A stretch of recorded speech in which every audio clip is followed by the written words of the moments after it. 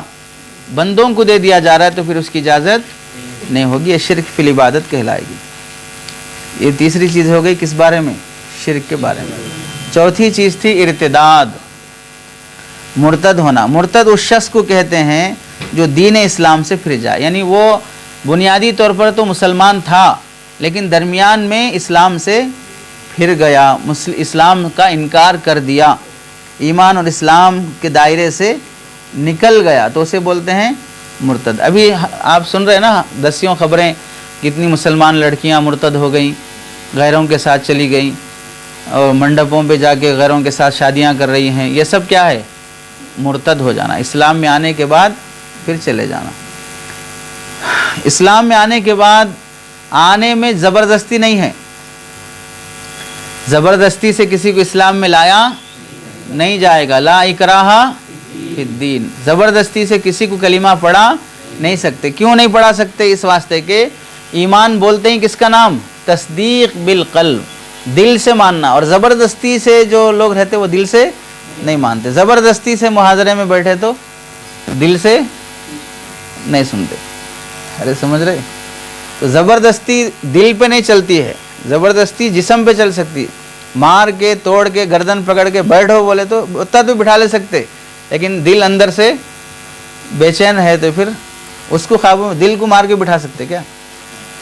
اور دل سے کسی بات کے ماننے کا نام ہی ہوتا ہے کیا؟ ایمان۔ تو زبردستی سے ایمان ہو ہی نہیں سکتا اسلام کے اندر، اسلام تو خوشی سے ماننے کا نام ہے۔ تو آنے میں تو زبردستی نہیں ہے لیکن جانے میں اختیار نہیں رہے گا۔ آنا نہیں آنا ہے پہلے سوچ لے کے آؤ، آنے کے بعد پھر جانے کی باتیں نہیں کرنا، جانے کی باتیں کریں گے تو کاٹ دیں گے پھر۔ ارے سمجھ میری بات، پھر اجازت نہیں ہوگی، چونکہ آنے کے بعد پھر جانے کا مطلب یہ ہوتا ہے کہ اسلام کے ساتھ مذاق اڑانا ہے، اسلام کا کھلواڑ کرنا ہے۔ اور یہ نبی علیہ السلام کے زمانے میں یہودی اور عیسائی نئے نئے مسلمانوں کو اسلام سے بہکانے کے لیے، تیسرے پارے میں ہے نا، تیسرے پارے میں پون پارے کے بعد وَمَكَرُوا وَمَكَرَ اللَّهُ، اس صفحے کے آگے میں تم صبح میں ایمان لا لو پھر شام میں انکار کر دو، تاکہ پتہ چلے کہ بھئی ہم، وہ یہودی عالم ہے ایمان لا لیا پھر شام ہونے کے بعد پھر گیا، مطلب ہے کہ ایمان میں کچھ نہ کچھ خرابی ہے، اسلام میں کچھ نہ کچھ خرابی ہے۔ اس واسطے یہ لوگ اتنے جاننے پہچانے لوگ کئی کو چھوڑ دے رہے اسلام، ایسا دوسرے لوگوں کو ڈاؤٹ میں ڈال دیں، اس واسطے اسلام کے ساتھ مذاق کرنے کی اجازت نہیں ہے۔ تو یہ ہو گیا ارتداد۔ اب مرتد کے احکام کیا ہیں، مرتد کے ساتھ کیسے پیش آنا چاہیے، یہ تفصیلی بحث ہے، اسے کسی اور موقع سے پڑھ لیں آپ حضرات۔ مسلم لڑکیوں کا ارتداد جو کتاب ہے اس میں تفصیل سے اس متعلق پورے احکامات ذکر کیے گئے۔ پانچویں جو چیز ہے تمہید کے میں آخری، وہ ہے زندیقیت۔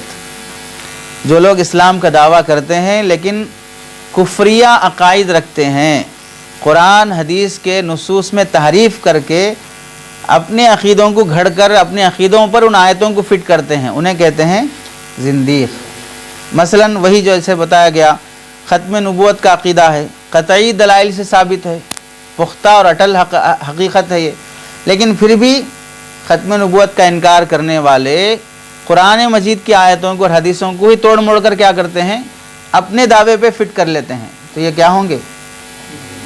زندیق کہلائیں گے۔ سمجھ گئے؟ ایسے ہی سمجھ لیجئے، یہ تو ختم نبوت کا ہوا۔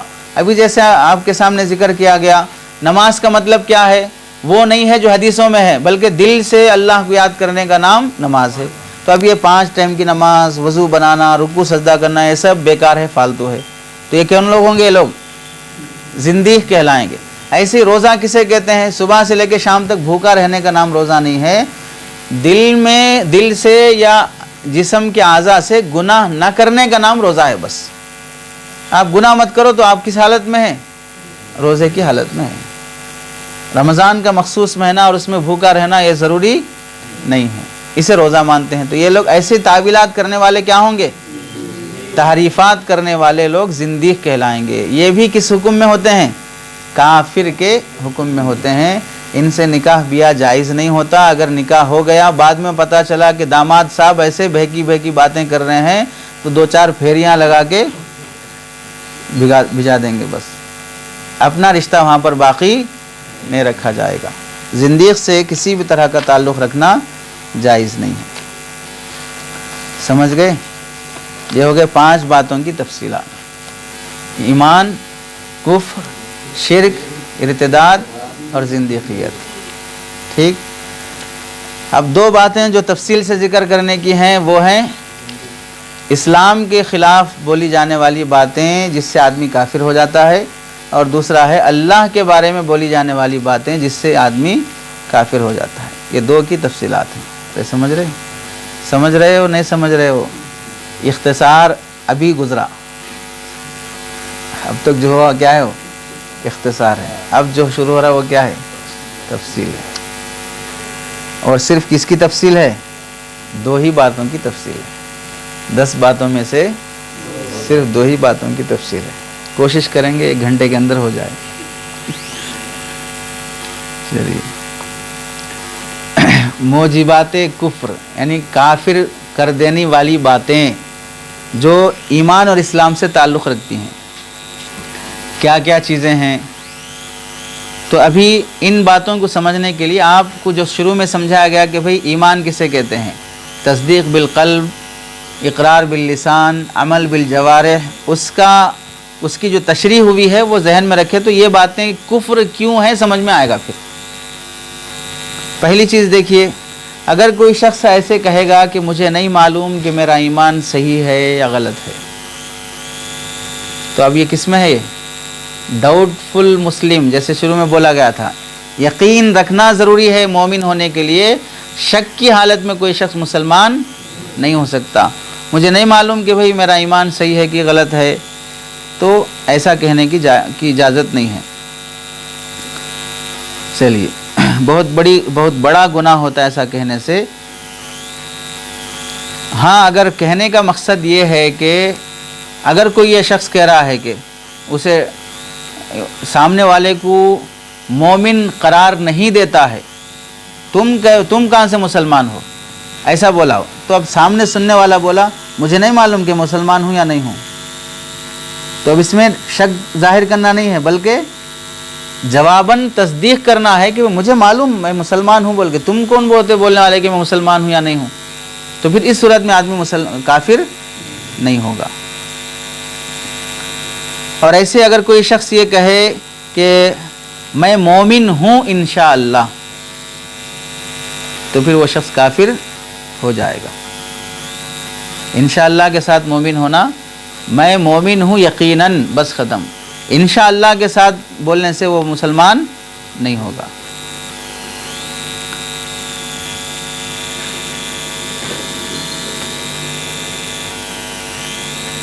اگر اس کا مطلب یہ ہے میں مومن ہوں یا نہیں ہوں انشاءاللہ، مطلب یہ ہے کہ بھئی مجھے نہیں معلوم کہ میں اس دنیا سے ایمان کے ساتھ اٹھایا جاؤں گا یا کفر کی حالت میں اٹھایا جاؤں گا، اس واسطے میں بول رہا ہوں کہ بھئی مومن ہوں یا نہیں مجھے نہیں معلوم، انشاءاللہ بول رہا ہوں، تو انشاءاللہ بولنے کا مطلب کس کے ساتھ ہوا؟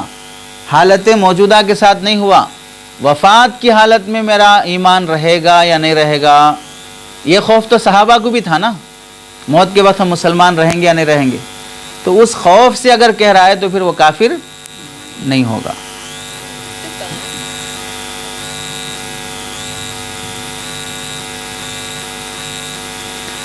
چلیے، اور تیسری چیز ہے، جس شخص نے یہ عقیدہ رکھا کہ ایمان اور کفر دونوں ایک ہی باتیں ہیں، کیا فرق ہے ہندو اور مسلمان میں؟ جو ہندوستان میں سارے ہندو ہیں، ارے ہندوستان تو جو اس استان میں ہے وہ، ارے سمجھ رہے، جو اس استان میں ہے وہ ہندو ہے۔ ایسا اگر کوئی سمجھ رہا ہے تو وہ شخص بھی مسلمان نہیں ہو سکتا۔ ہندوستان میں رہنے والا ہر شخص ہندو کیسے ہے؟ ہندوستان یہ مذہبی نام نہیں ہے کہ بھئی جو ہندوستان میں رہنے والے ان کا مذہب ہندو مذہب ہے، اس واسطے اس کا نام ہندوستان رکھا گیا۔ ہندوستان کا نام اصل میں ہندوستان ہونے کی وجہ یہ ہے، حضرت نوح علیہ السلام طوفان آنے کے بعد ان کے جو 3 بیٹے ساتھ میں تھے کشتی میں، حام، سام، یافس، ان 3 بیٹوں سے جو نسل چلی ہے ان میں سے ایک بیٹے کے 6 بیٹے تھے، وہ 6 بیٹوں میں سے ایک بیٹے کا نام ہند تھا جو اس ایریے کو آباد کیا ہے، تو اس کی طرف نسبت کرتے اس کا نام ہے ہندوستان۔ ایک بیٹے کا نام سندھ تھا، تو سندھ پاکستان کا ایریا ہے، تو اس کی طرف منسوب کر کے وہ اس کا نام رکھا گیا۔ تو اس ایریے کا نام غیر مسلموں کی وجہ سے نہیں ہے، اس ایریے کا نام حضرت نوح علیہ السلام کے بیٹے یا پوتے کی وجہ سے۔ ایسے ہی چوتھی چیز ہے، جو شخص ایمان پر راضی اور مطمئن نہ ہو، مجھے اطمینان نہیں ہے بھئی اب ایسے حالات میں اسلام پہ باقی رہنا، کیسے کاٹ رہے، کیسے مار رہے، کیسے تکلیفیں دی جا رہی ہیں، موب لنچنگ کی جا رہی، بلڈوزر چلا رہے، مسلمانوں کو نشانہ بنا بنا کے ٹارگٹ کیا جا رہا ہے، تو ایسی حالت میں مجھے اسلام پہ باقی رہنے میں اطمینان نہیں دکھ رہا ہے۔ ایسی گفتگو اگر کوئی کرے گا تو آپ اسلام پہ باقی رہتے نہیں رہتے وہ الگ بات ہے، ابھی آپ تو فی الوقت کافر ہو گئے، آپ سمجھ رہے؟ ایسی گفتگو کی اجازت نہیں رہتی۔ ایسے ہی جو شخص اپنے علاوہ دوسرے کے کفر پر راضی ہو، اچھا ہے بھی وہ شخص کافر ہو گیا، دوسرے آدمی کے کفر پر راضی ہوگا، تو اس صورت میں علماء کا یہ فتویٰ ہے کفر پر راضی کیوں ہے؟ کفر پر راضی اس واسطے ہے کہ بھئی تاکہ وہ ہمیشہ عذاب میں مبتلا رہے۔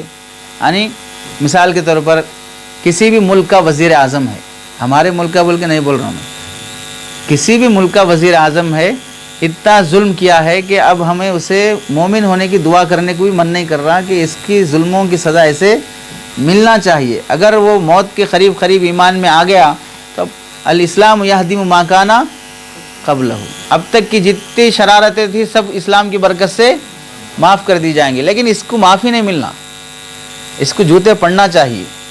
تو اس کو ہمیشہ کے عذاب دینے کی وجہ سے یہ خواہش کر رہا کہ بھئی یہ کافر ہی رہے یا کافر ہو جائے، ہمیشہ کے عذاب میں مبتلا ہوتا کہ، تو اس سے آدمی کافر نہیں ہوگا۔ ہاں اگر اس کے کفر پر اس واسطے راضی ہے، صحیح بات ہے بھئی جن باتوں کا وہ انکار کر رہا ہے صحیح ہے، کن باتوں کا انکار کر رہا ہو؟ اسلام کا انکار کر رہا، تو اسلام کے انکار پر آپ راضی ہیں، تو پھر آپ بھی کیا ہوئے؟ انکار پر راضی رہنے والا بھی انکار کرنے والے کے ہی حکم میں ہوتا ہے، تو پھر یہ شخص بھی کافر ہو جائے گا۔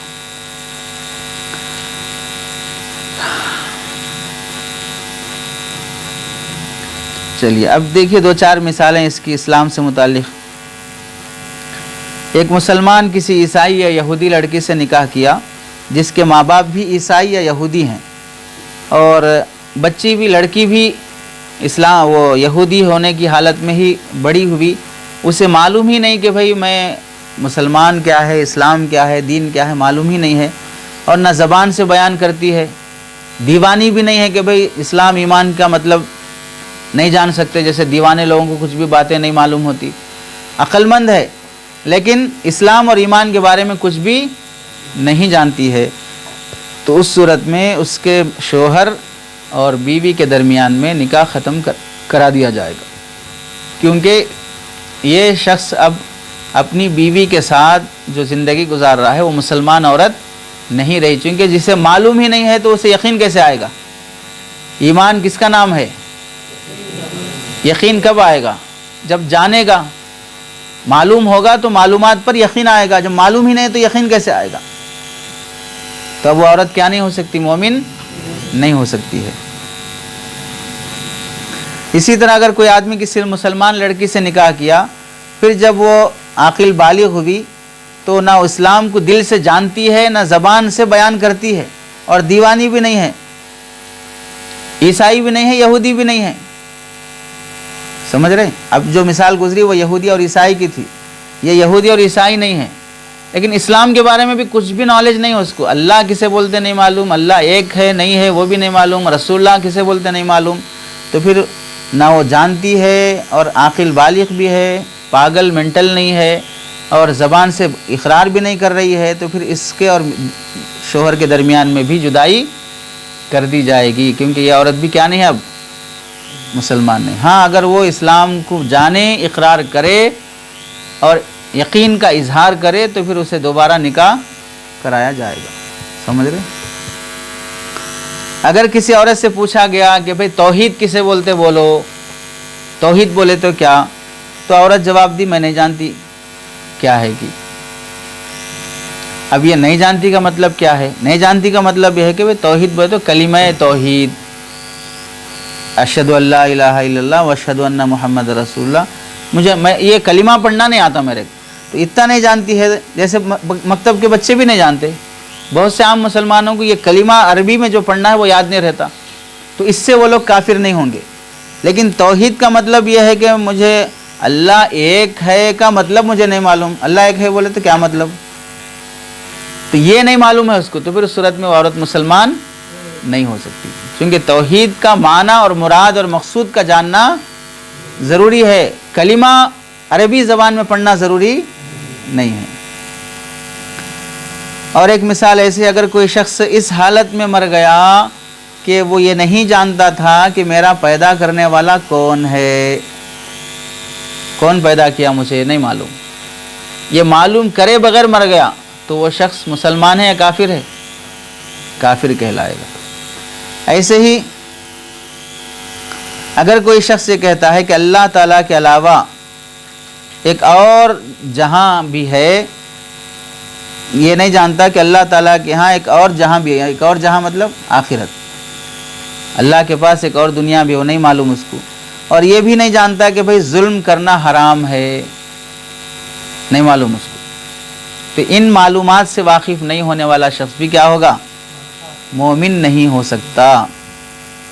ایک شخص گناہ کرتا ہے اور گناہ کرنے کے بعد کئی کو آپ ایسے سب کاماں کر رہے، تو انہیں بول رہے گناہ کے ذریعے سے اسلام کا تعارف ہونا، گناہوں کے ذریعے سے، تو مطلب کیا ہے؟ آپ اسلام کو بدنام کرنا چاہ رہے آپ، تو پھر اسلام کو بدنام کرنے کی حرکت کرنے والا شخص مسلمان نہیں ہو سکتا۔ ایک ہے گناہ کر رہا ہے خواہش نفس کی وجہ سے، نفسانیت کی وجہ سے، شیطان بہکا دیا اس وجہ سے، لیکن ایک شخص گناہ کر رہا ہے صرف اس وجہ سے کہ اسلام کا انٹروڈکشن کیسے ہو؟ اسلام کے ذریعے سے، تو پھر وہ شخص مسلمان۔ ایک شخص نے کسی سے کہا کہ میں مسلمان ہوں، تو اس نے جواب میں کہا تجھ پر بھی لعنت اور تیری مسلمانی پر بھی لعنت، سمجھ رہے؟ یعنی کبھی کبھار کیسا ہوتا کہ بزنس میں جب جھگڑے چلتے نا، تو سامنے والا جب اوور بولنے بکنے لگتا ہے تو انہیں بولتا بھائی آپ مسلمان ہیں، میں بھی مسلمان ہوں، آپ کئی ایسے باتیں کر رہے، تو غصے میں وہ شخص کیا بولتا؟ لعنت ہو ایسے مسلمانوں پر، تمہاری اسلام پہ لعنت ہو، ایسا غصے میں بول دیتا، تو پھر ایسا بول دینے سے وہ شخص مسلمان باقی نہیں رہ سکتا، سمجھ رہے؟ کتنا بھی غصے میں ہو لیکن حد کراس کرنے کی، باؤنڈری کراس کرنے کی آپ کو اجازت نہیں ہوگی۔ میں غصے میں تھا بول کے پرائم منسٹر کو جوتے مارو دیکھیں گے، میں غصے میں تھا بول کے کسی مینٹل پہنوال کو جا کے چھیڑ لو دیکھیں گے، غصے میں تھا بول کے، پھر رزلٹ کیا آتا دیکھتے۔ جیسے وہاں پر غصے کا اعتبار نہیں کیا جائے گا، ویسے جب ایک وزیر اعظم کے بارے میں غصے میں آپ ایسے جملے نہیں نکال سکتے جس کی وجہ سے آپ پر کیس ہو جائے، تو اللہ رب العزت تو پوری دنیا کے وزیر ہیں، پوری دنیا کے بادشاہ ہیں، وزیر نہیں پوری دنیا کے بادشاہ ہیں، تو اس کے شان میں آپ غصے میں کوئی بھی کچھ بھی آیا کیسے بول دے سکتے آپ؟ سمجھے نہیں سمجھے؟ ایک عیسائی نے اسلام قبول کیا، اس کے بعد اس کا یعنی عیسائی باپ مر گیا، اب یہ بہت اہم مسئلہ ہے، تباین ادیان کی وجہ سے وراثت جاری نہیں ہوتی، یعنی مرنے والے مورث کا دین الگ ہے اور وارث کا دین الگ ہے، تو اب سمجھیے کہ بھئی باپ عیسائی ہے، بیٹا مسلمان ہو گیا، بیٹا مسلمان ہونے کے بعد باپ کا انتقال ہو گیا، تو عیسائی باپ کی وراثت میں مسلمان بیٹے کو حصہ نہیں ملتا، نہیں سمجھ رہے؟ اٹھ بیٹھ کرانا ہے کیا؟ نہیں سمجھ رہے؟ یوں نشیلی نگاہوں سے نہ دیکھو، ہم بھی عاشق مزاج ہیں،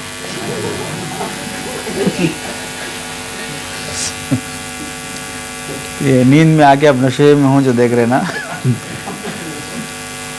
تو ہم کو بھی عشق لڑانا آتا ہے، تو جاگتے ہوئے سنو، تو باپ عیسائی ہے، بیٹا مسلمان ہے، تباین ادیان ہو گیا، اس کا دین الگ ہے اس کا دین، تباین ادیان کی وجہ سے وراثت جاری نہیں ہوتی ہے۔ تو اب بیٹا وراثت سے محروم ہو گیا، تو اب یہ بیٹا بول رہا کاش میں ابھی مسلمان نہیں ہوا رہتا تو اچھا تھا، وراثت ملتی تھی، ملنے کے بعد میں مسلمان ہوتا تھا۔ وہ شخص کیا ہو جائے گا؟ کافر ہو جائے گا۔ کیا آپ پراپرٹی کی وجہ سے اسلام کو معمولی سمجھ رہے ہیں؟ سمجھ گئے؟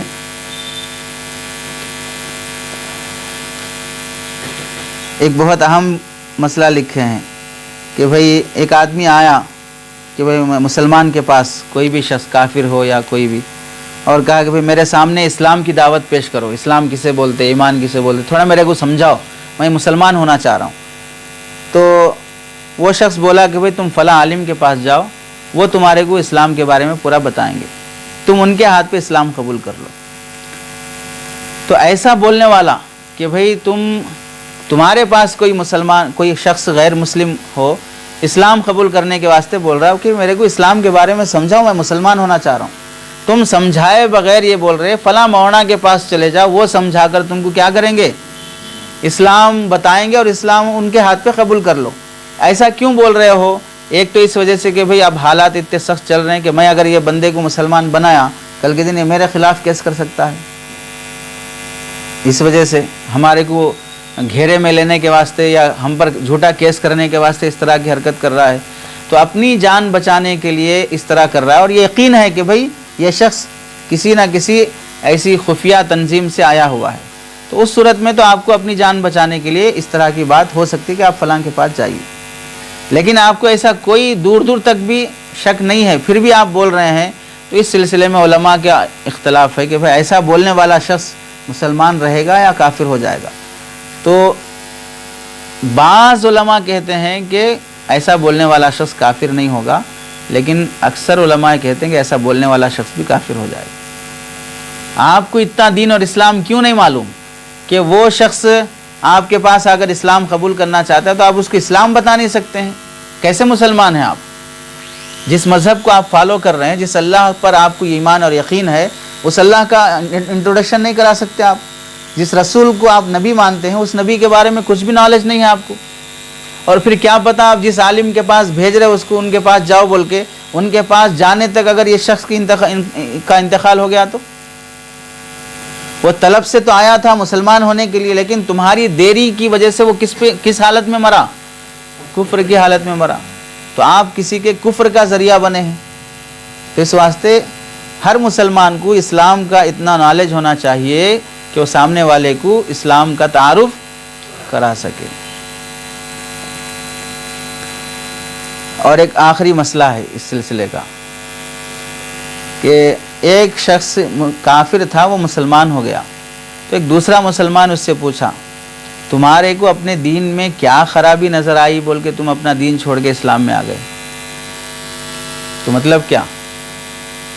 تمہارا دین اچھا تھا بھائی، تم جس کفر پہ تھے وہ ٹھیک ہی تھا، وہ ہندوازم تمہارا، کیا خراب دکھا بول کے تم اسلام میں آ گئے؟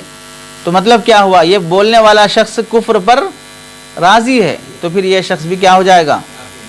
ہاں، اگر مطلب یہ ہے کہ بھئی تمہارے دین کے اندر کیا کیا خرابیاں تھی تھوڑا بولو جس کی وجہ سے تم وہ چھوڑ کے اسلام میں آئے، تاکہ وہ فیکٹس جو بھی ہیں تمہارے مذہب کے مجھے بھی معلوم ہو، تو پھر یہ شخص معلومات حاصل کرنا چاہ رہا ہے، کفر پر راضی نہیں ہے، تو پھر اس کی وجہ سے کافر نہیں ہوگا۔ سمجھ گئے؟ یہ ہو گئے اسلام کے شان شان نامناسب گفتگو جس سے آدمی کافر ہو جاتا ہے۔ دوسرا ہے اللہ رب العزت کی ذات کے متعلق ایسی نامناسب گفتگو جس کی وجہ سے بندہ کافر ہو جاتا ہے۔ اس میں دیکھیے بہت زیادہ ہیں۔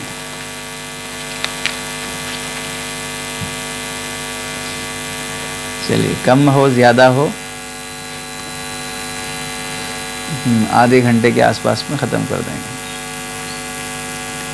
اللہ کی ذات اور صفات میں نامناسب گفتگو کرنا، اس کے لیے مثالیں بہت ہیں، لیکن اصول سمجھ لو کیا اصول ہے جس کی وجہ سے اللہ کی شان میں ایسی باتیں نہیں کرنا چاہیے۔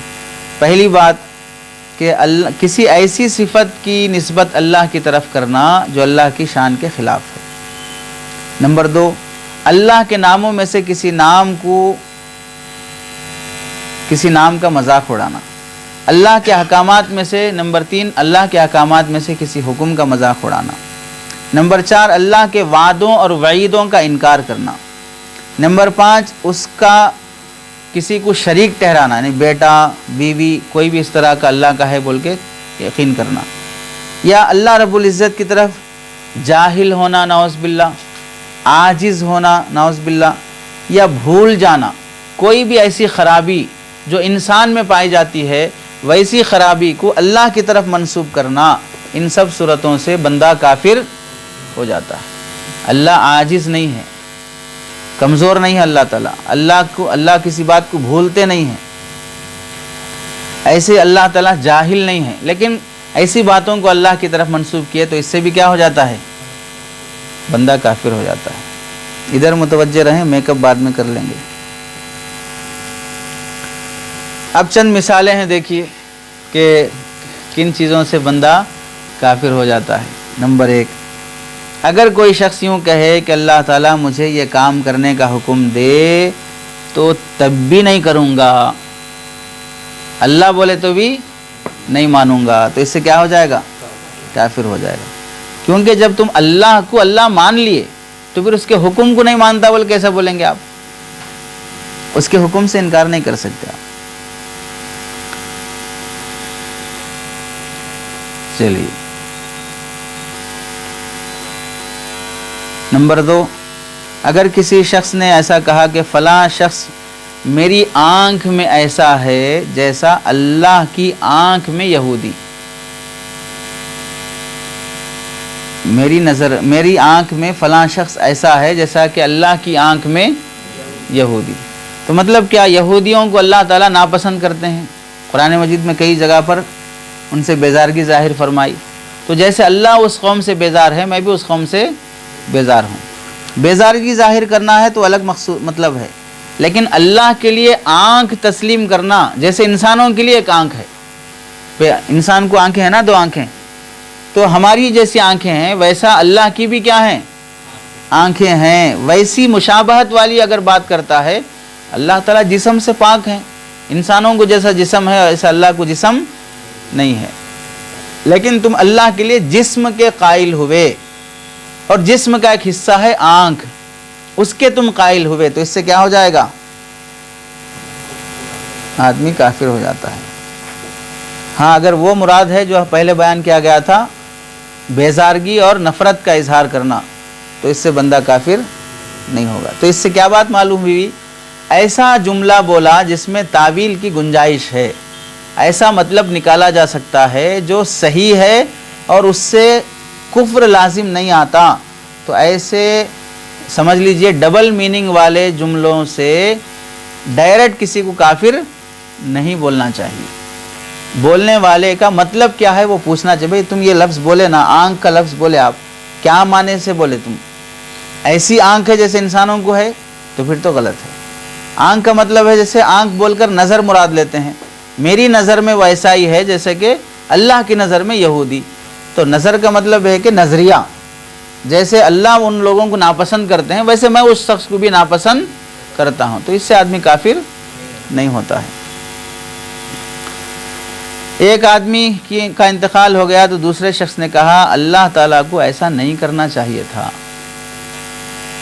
کسی کی وفات، جیسا بیٹا انتقال ہو گیا، باپ انتقال ہو گیا، شوہر انتقال ہو گیا، اللہ تعالیٰ میرے باپ کو موت نہیں دینا تھا، اتنا جلدی وفات نہیں ہونا تھا، تو مطلب ہے کہ تمہارے سے پوچھ کے کرنا کس کو مارنا کس کو نہیں مارنا، کس کو زندگی دینا کس کو نہیں دینا، تو تم اللہ تم ہوگے نعوذ باللہ، پھر تو ہم اپنی سلطنت اپنی مرضی سے نہیں چلا سکتے، تو ایسی باتیں کرنے سے بھی آدمی کافر ہو جاتا ہے۔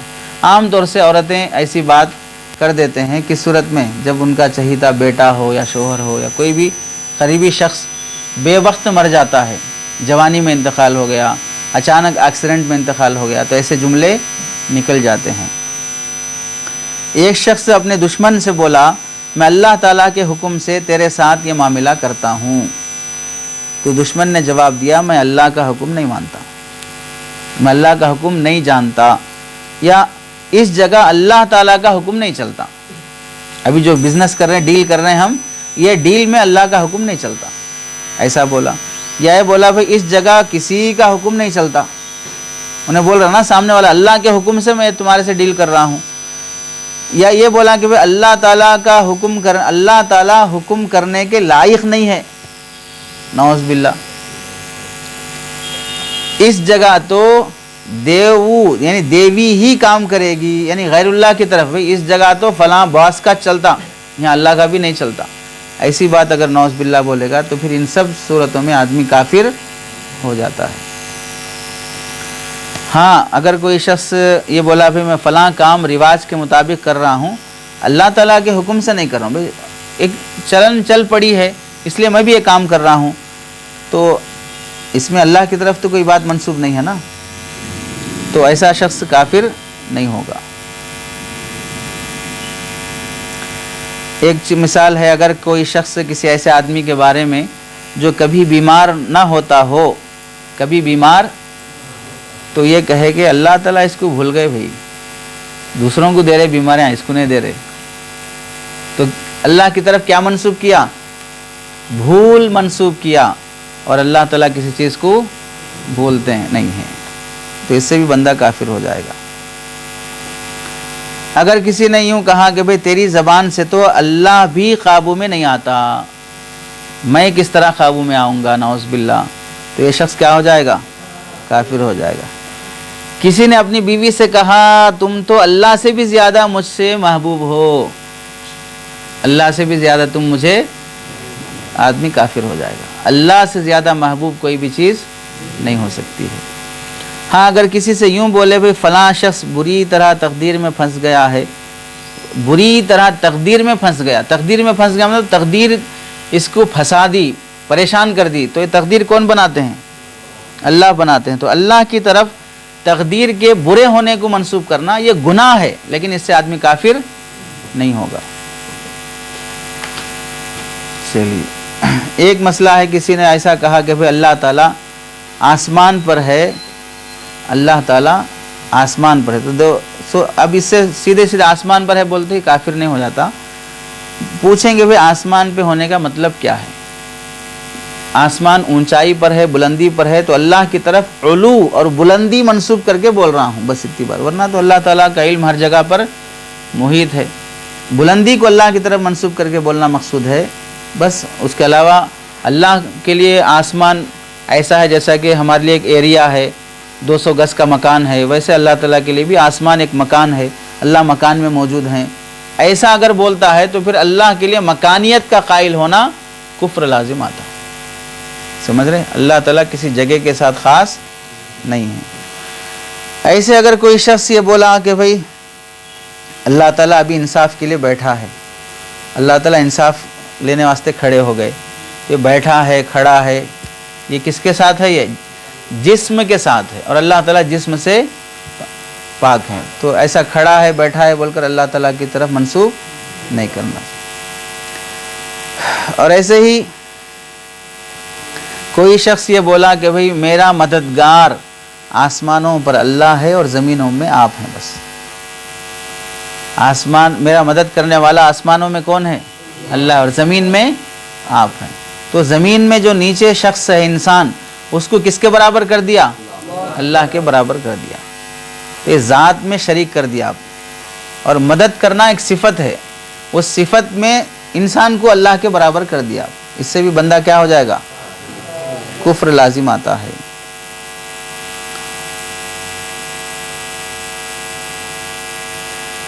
اگر کوئی شخص ایسا کہا اللہ تعالیٰ کی طرف ظلم کی نسبت کرتے ہوئے، مثلا کسی کا بیٹا مر گیا، کوئی ایکسیڈنٹ ہو گیا، کسی کے والد کا انتقال ہو گیا، ان صورتوں میں اگر یہ ایسا کہا کہ اللہ تعالیٰ یہ بہت بڑا ظلم کر دیے، بھی اللہ تعالیٰ یہ بڑا ظلم کر دیے، نعوذ باللہ، یا ایسا بولا اللہ کو ایسا نہیں کرنا تھا، تو اس سے بھی کیا ہو جائے گا؟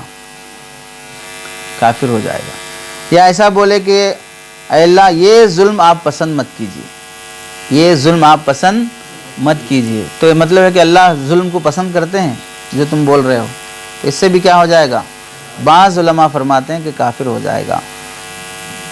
اگر کوئی شخص ایسا بولا، یہ بہت اہم مسئلہ ہے، دیکھو کہ اگر قیامت کے دن رہتے نا دنیا میں کوئی بہت بڑا ظلم کر دیا ہے، اس سے بدلہ لینا بھی مشکل ہے، انصاف دنیا میں ملے جیسا نہیں دکھ رہا ہے، تو اب نا امید ہوتے ہوئے کوئی شخص بولا اگر قیامت کے دن اللہ تعالیٰ نے انصاف کیا تو مجھے تم سے انصاف ملے گا۔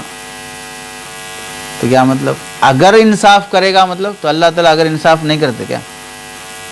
تو انصاف کرنے کی نسبت اللہ کی طرف لفظ اگر سے کیے تم، تو مطلب شک ہے تم کو اللہ کے انصاف کرنے نہیں کرنے میں، تو اس سے بھی بندہ کیا ہو جاتا ہے؟ ہاں، اس کے بجائے ایسا بولا کہ بھئی جب اللہ انصاف کرے گا تو میں تم سے بدلہ لوں گا۔ تو جب اللہ انصاف کرے گا تو وہ یقینی بات ہے، اگر کے لفظ سے نہیں بولنا چاہیے۔ ایسے اگر کوئی شخص یہ بولا کہ اللہ تعالیٰ قیامت کے دن حق اور عدل کے ساتھ اگر حکم دیں گے تو میں بھی اپنا حق لوں گا، تو اگر حکم دیں گے تو اللہ تعالیٰ حق کا حکم تو دیں گے، پکی بات ہے۔ اگر حکم دیں گے بلکہ جو تم ڈاؤٹ اور شک ظاہر کر رہے ہو، اس سے بندہ کافر ہو جاتا ہے۔ ایسے اگر کسی نے کہا کہ اللہ جب ایک ظالم ظلم کرتا ہے تو اس کا ظلم قبول مت کر، اگر تو نے اس کا ظلم قبول کیا تو میں قبول نہیں کروں گا، سمجھ رہے ہیں؟ یعنی تو فلاں کو معاف مت کر، اگر تو معاف بھی کر دیا تو میں معاف نہیں کروں گا۔ یہ برابری کی باتیں کرنا جائز نہیں ہوتا، اس سے بھی کفر لازم آتا ہے، اللہ کی مخالفت لازم آ رہی نا صاف صاف، تو کر لیا تو کر لیا، میں نہیں کرتا بولے ایسا، وہ حیثیت کیا ہے کہ اللہ کے خلاف میں ایسی بات کرے۔ چلیے، ایک شخص بولا کہ بھئی جھوٹ مت بولو، تو اس نے جواب دیا پھر دنیا میں جھوٹ ہے سوچ کیا واسطے؟ نہیں بولے تو ارے جھوٹ نکو بولے تو کیا بول رہا، پھر دنیا میں جھوٹ ہے کیا واسطے؟ بولنے واسطے ہے نا۔ تو اگر ایسا بولے گا تو اس سے بھی کیا ہوگا؟ کفر لازم آئے گا۔ اگر کوئی شخص بولا کہ بھئی اللہ سے اللہ کی رضامندی مانگو، اللہ راضی ہو جا بول کے دعا کرو، تو انہیں بولا مجھے نہیں چاہیے کس کی بھی رضامندی، مجھے کسی کی بھی رضامندی، تو اس میں کیا ہو گیا؟ اللہ کی رضامندی بھی نہیں چاہیے بول ایسا ہو گیا۔ اور اگر کہا کہ بھئی اللہ تعالیٰ مجھے جنت میں داخل کرے یا غارت کرے، اللہ کی نافرمانی کرے، مجھے اس سے کوئی فرق نہیں پڑتا، جنت میں ڈالن دو کہاں تو بھی ڈالن دو، یہ بے نیازی اللہ کے ساتھ دکھانا۔ اور ایسے اللہ تعالیٰ کی نافرمانی مت کرو بولے کسی کو، اگر نافرمانی کرو گے تو اللہ تعالیٰ تمہیں دوزخ میں ڈال دے گا، تو سامنے والا بولا میں دوزخ سے نہیں ڈرتا، میں دوزخ سے نہیں ڈرتا، یہ بولا، تو اس سے کیا ہو جائے گا؟ آدمی کافر ہو جائے گا، کیونکہ جن چیزوں سے ڈرو بولے تو ڈرنا پڑتا، یہ سمجھ رہے؟ دوزخ سے ڈرنا ہے تو ڈرنا پڑتا، میں نہیں ڈرتا بولے تو نہیں چلے گا۔ اگر کسی کو بولے بھئی گناہ مت کرو کیونکہ اللہ تعالیٰ کا عذاب بہت سخت ہے، تو سامنے والا بولا میں اللہ کے عذاب کو ایک ہاتھ سے اٹھا لیتا ہوں، نعوذ باللہ، تو اس سے کیا ہو جائے گا؟ کافر لازم، کافر ہو جائے گا آدمی۔ چلیے،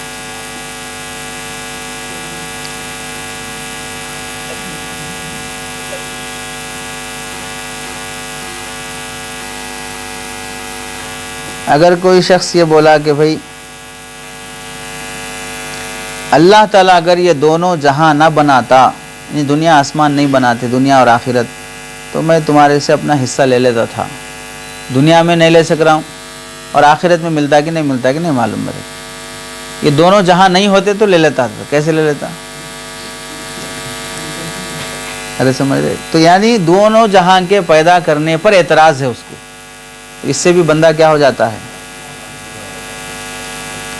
اگر کوئی شخص بولا کہ بھئی فلاں شخص تمہارے ساتھ سیدھا نہیں چلتا ہے، تو وہ جواب میں بولا اللہ تعالیٰ بھی اس کے ساتھ سیدھا نہیں چل رہے، تو اس سے بھی کیا ہو جائے گا؟ بندہ کافر ہو جائے گا۔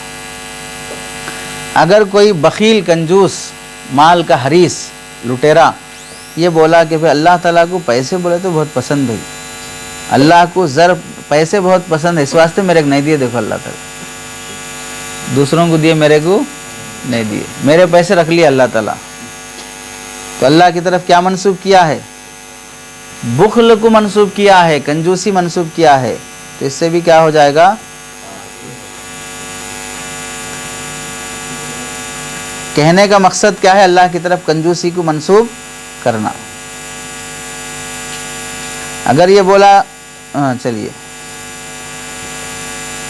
اگر یہ عام طور سے ہوتا ہے مسلمانوں میں کہ بھئی آپ وعدہ کرو کہ فلاں کام کر دیتے، آپ وعدہ کرو فلاں ٹائم پہ آتے، تو سامنے والا بولتا ٹھیک ہے میں آتا ہوں انشاءاللہ، انشاءاللہ کچھ بھی نہیں بولو، سیدھا آتے بول۔ تو اس کا جو انکار کر دیتے ہیں اس سے لکھا دیکھو انشاءاللہ تم یہ فلاں کام کرو، تو اس نے جواب دیا میں انشاءاللہ تعالیٰ کے بغیر کام کروں گا، تو اس سے بھی کفر لازم آتا ہے۔ تو اس کا مذاق نہیں اڑانا چاہیے، اللہ کی چاہت اور مرضی کے بغیر کوئی کام نہیں ہو سکتا۔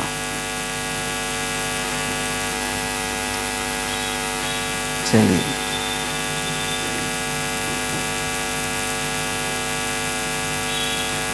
ایک شخص گناہ کر رہا تھا تو کسی نے اسے ٹوکا اور کہا کیا تم اللہ سے نہیں ڈرتے؟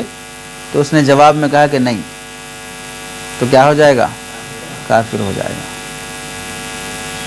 اگر کوئی شخص اللہ کے کسی حکم کو یا پیغمبر صلی اللہ علیہ وسلم کے شریعت کو پسند نہ کرے، مثلا اس سے کسی نے یوں کہا کہ اللہ تعالیٰ نے مردوں کے لیے 4 بیویاں حلال کی ہیں، اور سننے والے نے یوں کہا کہ میں اس حکم کو پسند نہیں کرتا، تو کافر ہو جائے گا۔ ارے سمجھ رہے؟ آپ چاہتے نہیں چاہتے 4 بیویاں ہونا کسی کی، وہ الگ مسئلہ ہے، لیکن شریعت کے اس حکم کو پسند نہیں کرنا یہ بہت بڑے خطرے کی بات ہے۔ ارے سمجھ رہے؟ کفر اور اسلام کی بات ہو جاتی ہے۔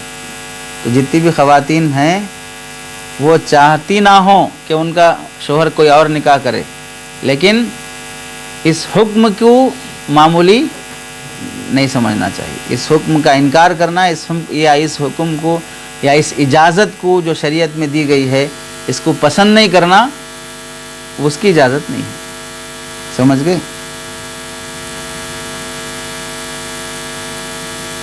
ایک شخص سے بولا گیا کہ بھئی یار تم اپنی بیوی کے خوابوں میں نہیں آ سکتے، تو اس نے جواب دیا عورتوں کے خوابوں میں اللہ بھی نہیں آتے۔ تو نعوذ باللہ، تو بہت بڑی بات ہوگی نا، گستاخی ہوگی اللہ کے ساتھ، تو اس سے کیا ہو جائے گا؟ آدمی کافر ہو جائے گا۔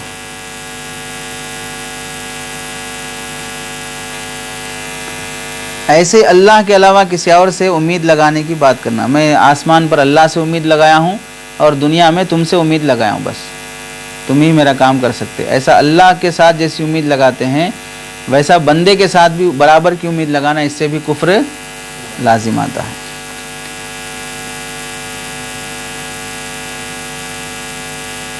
چلیے، یہ اور بھی 2-4 ہو گئے، اس کے بعد انشاءاللہ ختم ہو جائے گا۔ ایک شخص نے اپنی بیوی سے کہا کہ تمہیں ہمسائے یعنی پڑوسیوں کی حق کی پرواہ کرنا چاہیے، تم پڑوسیوں کا خیال ہی نہیں کرتے، ان کا حق کی پرواہ ہی نہیں کرتے۔ تو بیوی نے کہا مجھے کسی کے حق کی پرواہ نہیں ہے۔ پھر شوہر نے کہا کہ تمہیں خاوند کے حق کی پرواہ بھی نہیں ہے؟ تو بیوی نے کہا نہیں، اس کے بھی حق کی پرواہ نہیں ہے۔ پھر شوہر بولا تمہیں اللہ کے حق کی پرواہ بھی نہیں ہے؟ تو بیوی بولی نہیں، مجھے اللہ کے حق کی پرواہ بھی نہیں ہے۔ تو پھر کیا ہو جائے گی؟ کافر ہو جائے گی۔ جب بھی بیوی سے کفر ہو جاتا ہے، یعنی کفریہ کلمہ بیوی سے نکل جائے یا شوہر سے نکل جائے، تو اس صورت میں دونوں کا نکاح ٹوٹ جاتا۔ تو جیسے السرنو کلمہ پڑھ کے مسلمان ہونا ضروری ہے، ویسے ہی مسلمان ہونے کے بعد پھر دوبارہ نکاح کرنا بھی ضروری ہوگا، اس کے بغیر وہ لوگ مسلمان نہیں ہو سکتے۔ ارے سمجھ رہے؟ کلمہ بھی پڑھنا ہوگا اور اس کے ساتھ ساتھ تجدید نکاح کرنا بھی ضروری ہوگا۔ تجدید نکاح میں وہی طریقہ ہے پورا جو گواہ رہتے اور مہر ہوتا۔ اب یہ تجدید نکاح میں بیوی کی رضامندی شرط نہیں ہے، اس کے بغیر بھی نکاح ہو جائے گا۔ ارے سمجھ رہے؟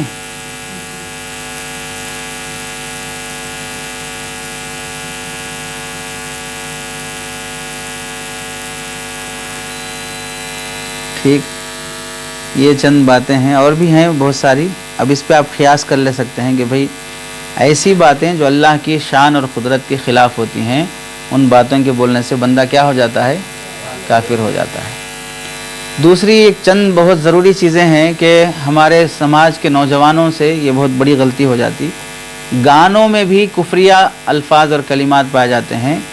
شوقیلے گانے سن کر یا کسی کوئی گانا پسند آ گیا تو اس میں گاتے رہتے ہیں، لیکن در حقیقت وہ گانا ہوتا ہے جس میں کفر لازم آتا ہے.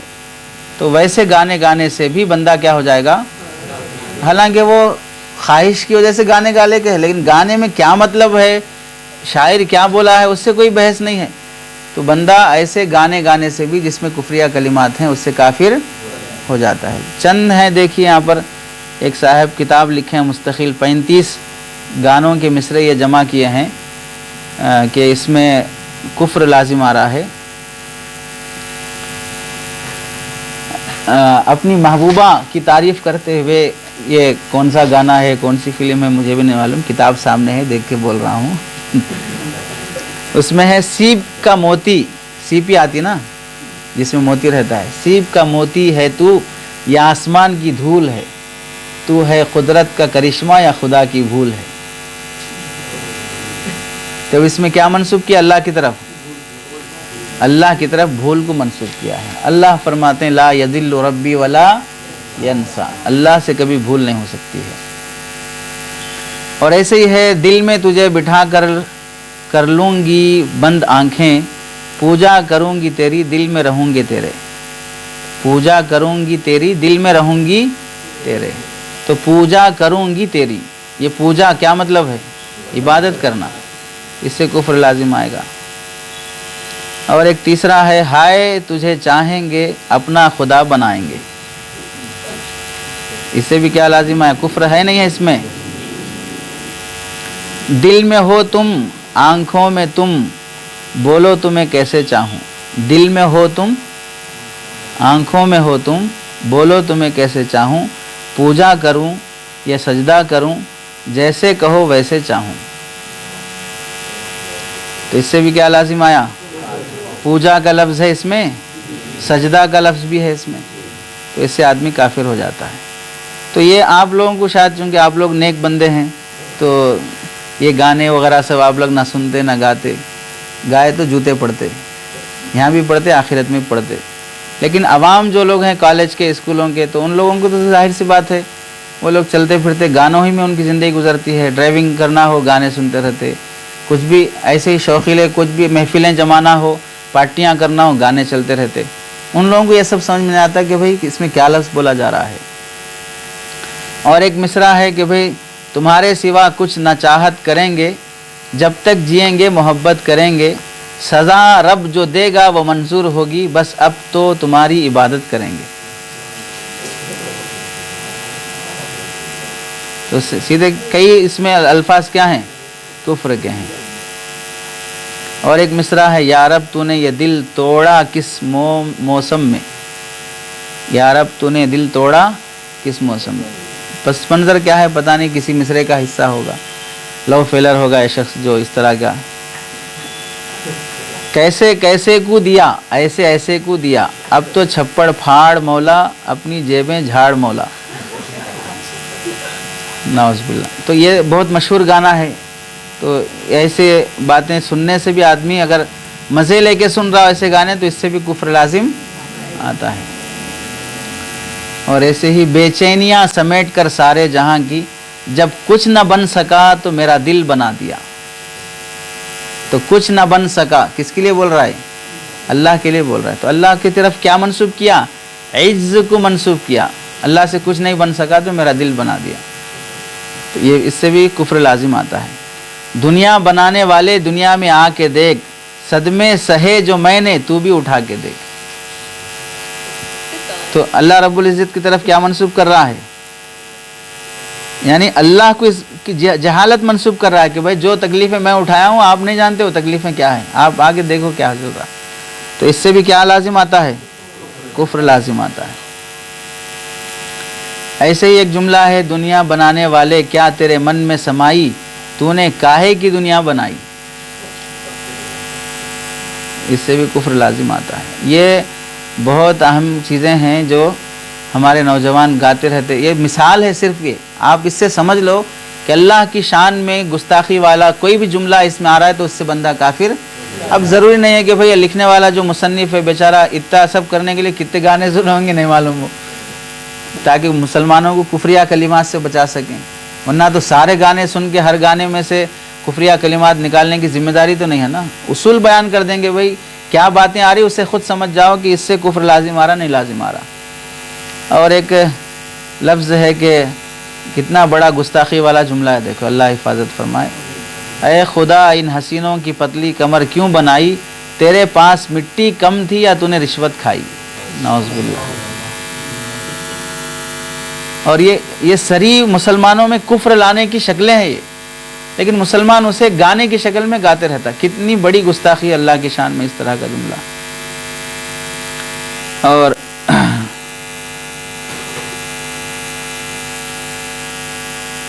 یہ دیکھو اللہ کی شان میں کتنی بڑی گستاخی ہے کہ اپنی جو موجودہ محبوبہ ہے جس سے وہ محبت کر رہا ہے اس کو تازہ حور بنا کے پیش کر رہا. اور اللہ کی جو حوریں جنت میں اللہ نے بنا کے رکھی ہیں وہ سالوں پرانی حور ہے، تو اسے بول رہا اس حور کا کیا کریں جو ہزاروں سال پرانی ہے. بھئی ابھی جو لور ہے اس کی وہ نئی ہے نا، اور جو حوریں ہیں اللہ کب بنائے ہیں؟ ہزاروں سال پہلے. تو پرانی حوروں کو لے کے کیا کرنا، مجھے نئی حور ہونا. بول نئی حور سے مراد کیا ہے؟ دنیا میں جو اس کی محبوبہ ہے. تو یہ اللہ کی جنت کی حوروں کی کیا ہے؟ یہ توہین لازم آتی ہے. اور یہ بہت مشہور ہے، بہت سے لوگ یہ گانا کا مصرع گاتے رہتے ہیں. حسینوں کو آتے ہیں کیا کیا بہانے، خدا بھی نہ جانے تو ہم کیسے جانے. اس سے بھی نعوذ باللہ بندہ کافر ہو جاتا ہے. خدا بھی آسمان سے جب زمین پر دیکھتا ہے، میرے محبوب کو کس نے بنایا سوچتا ہے. یہ محبوب سے مراد یہ عارضی جو عاشق رہتا ہے نا، مجازی عاشق محبوبہ انسان، اس کے بارے میں بول رہا ہے کہ بھئی اللہ آسمان سے دیکھتا ہے. تو اللہ آسمان سے دیکھنا ضروری نہیں ہے، اللہ کے لیے مکان لازم آ گیا اس میں. اور دوسرا جو ہے میرے محبوب کو دیکھ رہا تو اللہ سوچتا ہے بھئی کتنا کون بنایا ہوں گا ایسے بول کے. کون بنایا اس کو؟ اللہ ہی بنائے ہیں. تم اللہ کی طرف عز اور مکانیت کفر کی کئی چیزیں منسوب کر دیا. سوچتا ہے، اللہ سوچنے کا کیا مطلب؟ ارے سمجھ رہے؟ اور ایک ہے رب نے مجھ پر ستم کیا ہے، زمانے کا غم مجھے دیا ہے. اس سے بھی کفر لازم آتا ہے. اور ایک لفظ جو مصرع ہے شعر، تجھ کو دی صورت پری سی دل نہیں تجھ کو دیا.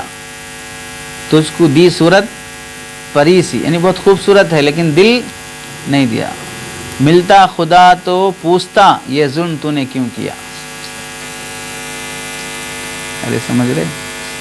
آدمی اس سے کافر ہو جائے گا. یہ جو اشعار آپ لوگ سن رہے ہیں نا، انہی پاگل، حیوان اور غلیظ اور بدتمیز اور خبیث قسم کی صفت کے ساتھ نہ کو سنو کہ ان اشعار سے مزے لے رہے ہیں، ان اشعار سے لذت حاصل ہو رہی ہے. ان اشعار کو اسلام اور کفر کا پیمانہ سمجھ کر سنو کہ کتنے گھٹیا اور کتنے گھناؤنے اور ان مسلمان کو کافر بنا دینے والے اشعار ہیں جو گانوں میں پائے جاتے ہیں، جس سے ہمارا بھائی، ہمارا کوئی رشتہ دار گا رہا ہے اور وہ کافر بن رہا ہے اور ہم کو اس سے کوئی احساس نہیں ہے.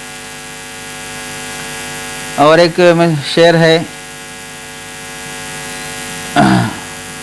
او میرے ربا ربا رے ربا،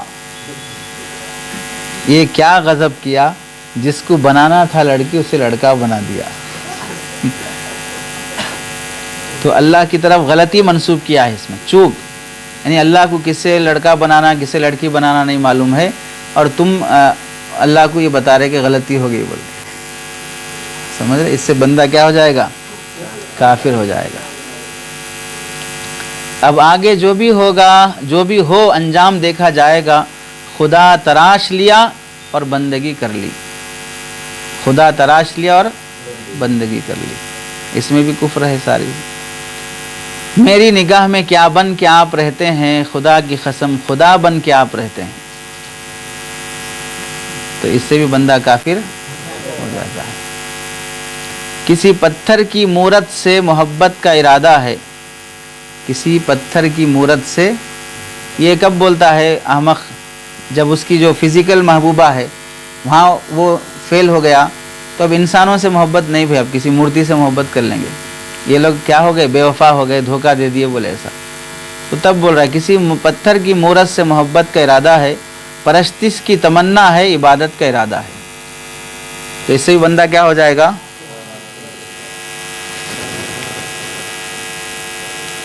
ظلم اور حالات سے مجبور شخص، جس پر پریشانیاں، حالات، غم سب ڈھائے ہیں، تو اس کو شعر میں پیش کر رہا ہے کہ مجھے بتا او جہاں کے مالک، یہ کیا نظارے دکھا رہا ہے، تیرے سمندر میں کیا کمی تھی کہ آج مجھے رلا رہا ہے.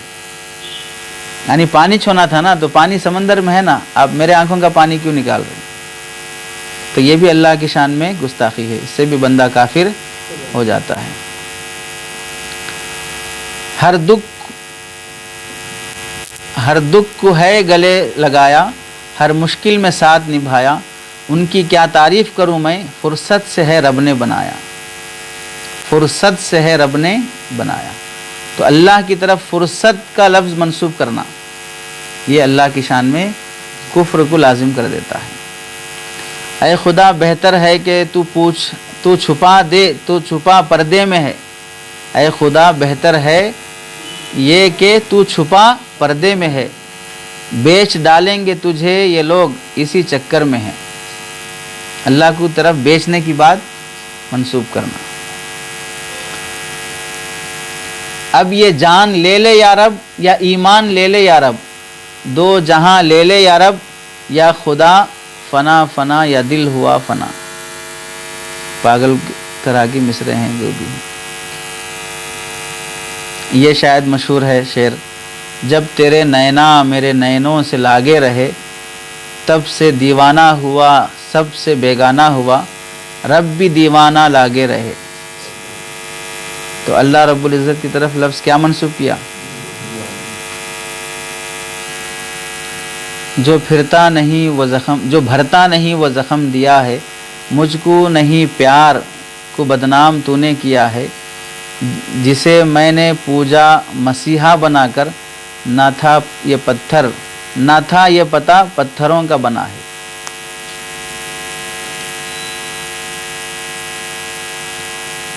اور اسے ایک مصرع وہ بھی ہے، رکھوں گا تمہیں دھڑکنوں میں بسا کے، تمہیں چاہتوں کا خدا میں بنا کے. تمہیں چاہتوں کا خدا میں بنا کے. اس سے ہی بندہ کیا ہو جاتا ہے. اور یہ جتنے بھی اشعار ہم پڑھ رہے ہیں نا، تو ہم پڑھنے سے ہم کافر نہیں ہوتے. اصول ہے اسلام کا، نقل کفر نہ باشد. کفر کو نقل کرنا، اس سے کافر لازم. ہم اس کو نقل کر رہے ہیں کس واسطے؟ اس کے کفر کو بتانے کے واسطے. ہم اسے شوق سے نہیں پڑھ رہے ہیں، مزے کے لیے نہیں پڑھ رہے ہیں. یہ اس طرح کے جملے آدمی کو کافر بنا دیتے ہیں، وہ بتانے کے لیے پڑھ رہے ہیں. تم سا کوئی دوسرا اس زمین پہ ہوا تو رب سے شکایت ہوگی. تم سے کوئی دوسرا اس زمین پہ ہوا تو رب سے شکایت ہوگی. تمہاری طرف رخ غیر کا ہوا تو قیامت سے پہلے قیامت ہوگی.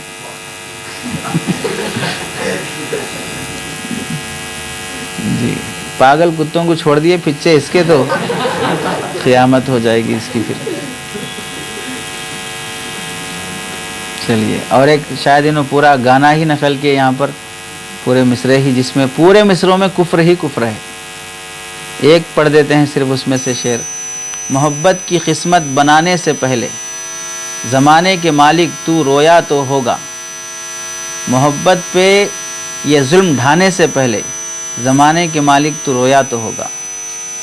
تجھے بھی کسی سے اگر پیار ہوتا، ہماری طرح تو بھی قسمت کو روتا. تو یہ سب اللہ کی طرف کئی کفریہ جملوں کو منسوب کر دینا ہے. میں پیار کا پجاری، مجھے پیار چاہیے، رب جیسا ہی مجھے سندر یار چاہیے. ابھی رب جیسا سندر یار، اللہ کے جیسا کوئی ہے ہی نہیں ہے. لیس کمثلہ شیء. تو اس کے جیسا کسی کو ماننا یا تصور کرنا، اس سے بھی آدمی کیا ہو جاتا ہے. حسن خدا ہے، حسن نبی ہے، حسن ہے ہر گلزار میں، حسن نہ ہو تو کچھ بھی نہیں اس سارے سنسار میں. تو اس میں حسن خدا اور حسن نبی اور حسن گلزار، تمام طرح کے حسن کو ایک بنا کے پیش کر دیا. حالانکہ اللہ کا حسن اور انسانوں کے حسن میں زمین آسمان کا فرق ہے. اس سے بھی کفر لازم آتا ہے۔ قسمت بنانے والے ذرا سامنے تو آ، میں تجھ کو یہ بتاؤں کہ دنیا تیری ہے کیا۔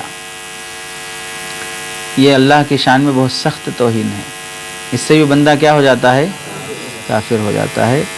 یہ جملے چاہے انسان جان بوجھ کر بولے، غلطی سے بولے، بھول سے بولے، بہر صورت کفر لازم آئے گا، ہرگز نہیں بولنا چاہیے۔ عورتوں میں بعض جملے مشہور ہیں جو مصیبت کے وقت بول دیتے ہیں، جس سے بندہ کافر ہو جاتا ہے۔ عورتوں کو خاص طور سے ان جملوں کا علم ہونا چاہیے۔ جیسے ایک جملہ ہے، دیکھیے اللہ نے پتہ نہیں مصیبتوں کے لیے ہمارا گھر ہی دیکھ لیا ہے، اس سے بھی بندہ کافر ہو جاتا ہے۔ یا موت کے وقت کوئی بولتا ہے کہ پتہ نہیں اللہ کو اس شخص کی بڑی ضرورت تھی جس کو اپنے پاس اتنی کم عمر میں بلا لیا۔ یا یہ بولے پھر نیک لوگوں کو اللہ تعالیٰ جلدی اٹھا لیتے کیونکہ ایسوں کی اللہ تعالیٰ کو بہت ضرورت پڑتی ہو، نیک لوگوں کی ضرورت پڑتی ہے۔ یا اگر چھوٹا بچہ مر گیا تو اسے بولے اللہ تعالیٰ تجھے بچوں پر بھی رحم نہیں آتا کیا؟ بولے اس سے بھی عورت ہو یا کوئی مرد ہو کافر ہو جاتے ہیں۔ اور بعض نعوذ باللہ اتنی غلیظ اور بے حیا قسم کے ہوتے ہیں۔ ایک جملہ ہے، اللہ ہم تیرا کیا بگاڑے، آخر ملک الموت کو ہمارے گھر کو ہی کیوں بھیجے آپ، ہمارے پیچھے کیوں لگا دیا آپ۔ اور ایک جملہ ہے، اچھا ہے جہنم میں جائیں گے، فلمی اداکارائیں بھی ہوں گی وہیں پر، یہاں نہیں تو وہاں تو مزہ آئے گا۔ ارے سمجھ رہے کتنی بڑی جرات ہے اور کتنی بڑی بے حیائی کی بات ہے۔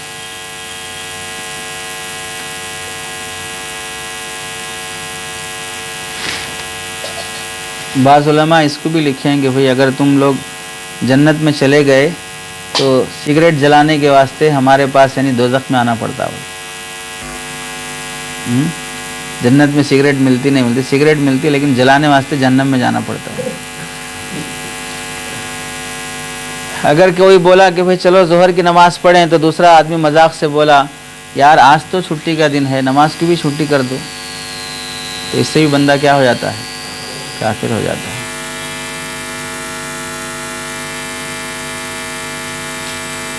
اگر کسی کو باہر جاب کرنے کے لیے جانا ہے، ویزا نہیں مل رہا کیونکہ مسلمان ہے بول کے، تو وہ شخص بولا بھائی اگر ہم عیسائی یا قادیانی بن گئے نا جلدی ویزا مل جاتا، تو ویزا پانے کے واسطے اسلام چھوڑنے کی بات اگر کرتا ہے تو اس سے بھی بندہ کیا ہو جاتا ہے؟ نعوذ باللہ۔ ایک شخص کہہ رہا ہے بھائی تہجد کے وقت دعا مانگنے کے بارے میں، صبح صبح مانگ لو بھائی اللہ ایٹم فری رہتے بول، تو اس سے بھی بندہ کیا ہو جاتا۔ اور ایک بہت بڑا گستاخانہ جملہ ہے کہ بھئی اتنے نیکیاں نکو کرو، خدا کے پاس نیکیاں دینے واسطے بھی کم پڑ جاتے۔ اور ایسے ہی محبوبہ کی تعریف میں کوئی بولا کہ بھئی اللہ تمہارے حسن کو اور تمہارے گال کو، تمہارے بال کو بڑی فرصت سے بنایا ہے، اس سے بھی بندہ کافر ہو جاتا ہے۔ اگر ان ٹائم بارش ہو گئی تو کوئی شخص بولا کہ آج تو اللہ بھول گئے شاید ان ٹائم بارش برسا دیے، تو اس سے بھی بندہ کیا ہو جاتا ہے؟ اللہ کے نبی علیہ السلام کی شان میں بھی گستاخی کرنے سے بندہ کافر ہو جاتا ہے۔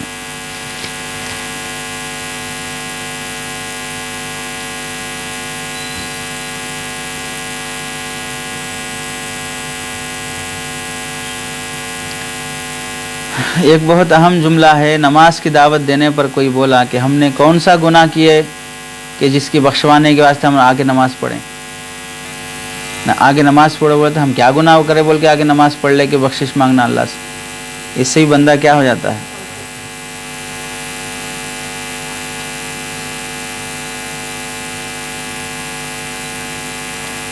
طبیعت خراب ہے، پوچھے بھئی کیسا ہی طبیعت تمہاری، تو جواب میں بولا مذاق کرتے ہوئے نصر من اللہ و ٹھیک، نصر من اللہ، اس سے ہی بندہ کیا ہو جاتا ہے؟ کافر ہو جاتا ہے۔ بعض اچھے لوگوں کے گھر میں برے لوگوں کے گھر میں اچھے بچے پیدا ہو جاتے ہیں تو لوگ بولتے ہیں رحمان کے گھر میں شیطان، شیطان کے گھر میں رحمان پیدا ہو گیا۔ ایسا نہیں بولنا چاہیے۔ رحمان اللہ کو بولتے ہیں۔ اللہ کا گھر کیا ہوتا ہے اور اللہ کے گھر میں کون پیدا؟ اللہ پیدائش سے پاک ہیں۔ اگر کوئی حالات کی وجہ سے مجبور ہو کر بولا بھائی مسلمان بن کر ہم امتحان میں پڑ گئے، یہ نہیں رہتا تو ہم یہ آزمائشیں نہیں آتی تھی ہمارے کو، اس سے بھی بندہ کیا ہو جاتا ہے؟ کافر ہو جاتا ہے۔ اور ایسے ہی ایک مشہور گانا ہے، یہ بنوریا ٹون کا فتویٰ ہے، اس میں نقل کیے ہیں کہ اگر کوئی شخص یہ بولا کہ تجھ میں رب دکھتا ہے سجدے سر جھکتا ہے، یارا میں کیا کروں، تو یہ اگر مطلق ایسے ہی بولتا ہے تو پھر اس سے بھی بندہ کافر ہو جاتا ہے۔ یعنی ایسے سمجھو گانے کو گانے کی شکل میں سوچے سمجھے بغیر نقالی کر رہا ہے تو اس سے بندے کو کفر لازم آئے گا۔ اس لیے یہ صرف آپ کے سامنے اسلام کے شان کے خلاف اور اللہ کی شان کے خلاف جو باتیں بولنا چاہیے جس سے بندہ کافر ہو جاتا ہے اس کا مذاکرہ ہوا ہے، باقی 8 چیزیں اور باقی ہیں۔ نتیجہ یہ ہے کہ اسلام میں نواقض اسلام کو بھی جاننا ضروری ہے، کوئی ایسا جملہ ہماری زبان سے نہ نکلے جس سے ہمارا ایمان چلا جائے اور ہم سمجھتے رہیں کہ ہم مسلمان ہیں حالانکہ اسلام ختم ہو چکا۔ اللہ ہم سب کی حفاظت فرمائے۔ وآخر دعوانا الحمدللہ۔